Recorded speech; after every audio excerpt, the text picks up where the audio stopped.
Okay guys, so we are standing right next to the tomb of Sheikh Ahmed Ganjbakhsh Khattu. Here with me is Mr. Samad Uncle. Samad Uncle is the secretary of this place, so he is going to brief us about a little bit about the king's tomb. ये हज़रत शेख अहमद खट्टू गंज बख्श ये सूफी औलिया थे। उनके जो पीर साहब थे बाबा इशाक मगरिबी रहमतुल्लाह अलैह। हज़रत शेख अहमद खट्टू गंज बख्श का बचपना दिल्ली से गुजरा। उनके बचपना जब दिल्ली में थे 2-3 साल के थे तो बच्चों के साथ खेलते थे तो एक आंधी आई और आंधी ने इनको उड़ाया। तो दिल्ली से एक काफिला राजस्थान में वाया डीलवाना होके राजस्थान में जा रहा था। तो काफिले के अंदर हज़रत शेख अहमद खट्टू गंज बख्श रहमतुल्लाह अलैह गिरे। काफिले वालों ने उनको ले लिए। फिर दिल्ली में जो इनके पीर साहब थे वो पीर साहब का जो बच्चा था इनका नाम था पीर साहब का बाबा इशाक मगरिबी। उनका बच्चा गुजर गया था। उनके ऐसे बच्चे की ज़रूरत थी। इल्हाम के ज़रिए उन्होंने ये बच्चे की इनको ख्याल आ गया। तो फिर उन्होंने जो मौलाना सदरुद्दीन को ऐसा बच्चा लाने को कहा। तो ये जो बच्चा जिसका नाम नसीरुद्दीन था, अच्छा, हज़रत शेख अहमद खट्टू गंज बख्श रहमतुल्लाह अलैह का पहला ख्वाजा नसीरुद्दीन था। अच्छा। वो नसीरुद्दीन बच्चा काफिले वालों के पास जिसके औलाद नहीं थी ऐसे नजीब जो सूट बुनने वाले थे इनके पास रख के गए थे। तो उन्होंने मौलाना सदरुद्दीन ने ये बच्चे को देखा और अपने पीर साहब बाबा इशाक मगरिबी के पास हज़रत शेख अहमद खट्टू गंज बख्श को लेके गए। बाबा इशाक मगरिबी रहमतुल्लाह अलैह ने हज़रत शेख अहमद खट्टू गंज बख्श रहमतुल्लाह अलैह को यानी पढ़ाए, एजुकेशन दिया और फिर इसके बाद यानी ये कैसे बसा, यहाँ पे कैसे आया हुआ है? यहाँ भेजे, यानी ये साइड भेजे। उस ज़माना ऐसा था हज़रत शेख अहमद खट्टू गंज बख्श आए सरखेज के अंदर तो यहाँ ऊंचे में ऊंची जगह थी। साबरमती नदी हमारे यहाँ अहमदाबाद में बहती है। उसके 2 पार्ट थे। एक पार्ट यहाँ बहता है, अभी 400 साल से बंद हो गया है, सूख गया है। इस नदी के किनारे पर ऊंचों में ऊंची जगह पर और यहाँ नीम के झाड़ थे। तो और इतना अच्छा एटमॉस्फेयर था। इस एटमॉस्फेयर में ये नदी के किनारे पर हज़रत शेख अहमद खट्टू गंज बख्श रहमतुल्लाह अलैह ने मुकाम किया और हज़ारों लोग इनके पास आते थे। उस ज़माना ऐसा था जब हज़रत शेख अहमद खट्टू गंज बख्श रहमतुल्लाह अलैह यहाँ आए तो उस ज़माने में गुजरात के अंदर सोलंकी युग था। अच्छा, हमारा जो राजधानी का शहर था, कैपिटल था, वो उत्तर गुजरात के अंदर पाटन था। अहमदाबाद शहर बसा नहीं था। अहमदाबाद शहर एक सपाट मैदान था, छोटी छोटी झुग्गियाँ थी, कुटिया थी, कोई रहता नहीं था। पाटन से अहमद शाह बादशाह सुल्तान, जिसको सुल्तान अहमद कहते हैं, उनके ये हज़रत शेख अहमद खट्टू गंज बख्श रहमतुल्लाह अलैह पीर थे। तो सुल्तान अहमद हज़रत शेख अहमद खट्टू गंज बख्श को मिलने के लिए यहाँ आया करते थे।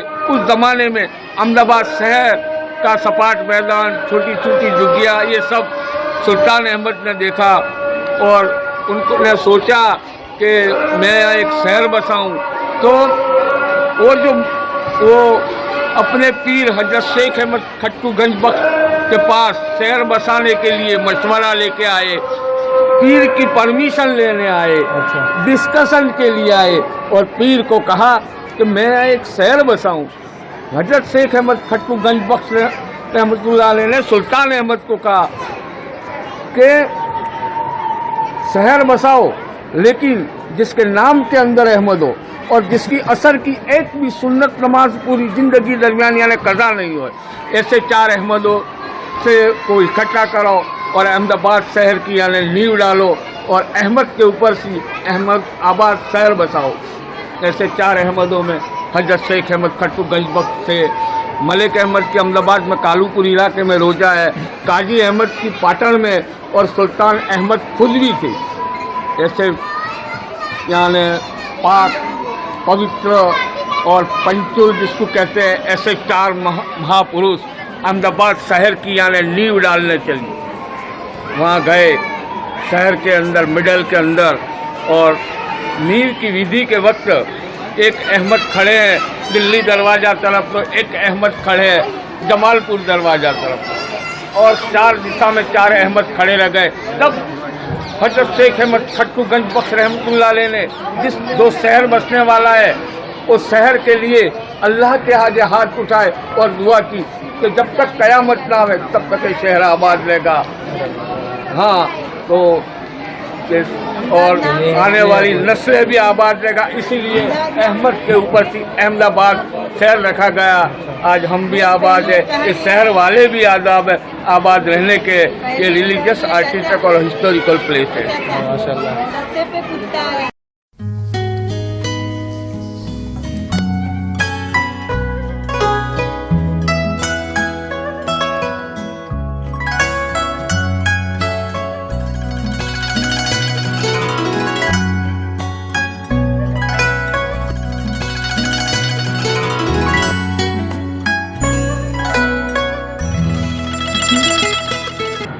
So guys, we just had an inside of the tomb of the king. It was amazing.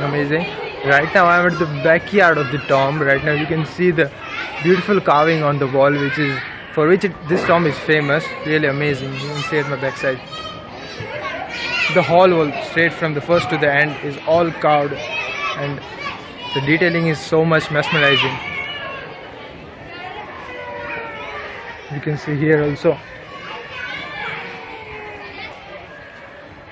The architecture of this place is so much amazing that it has attracted so many renowned, famous personalities from all over the world.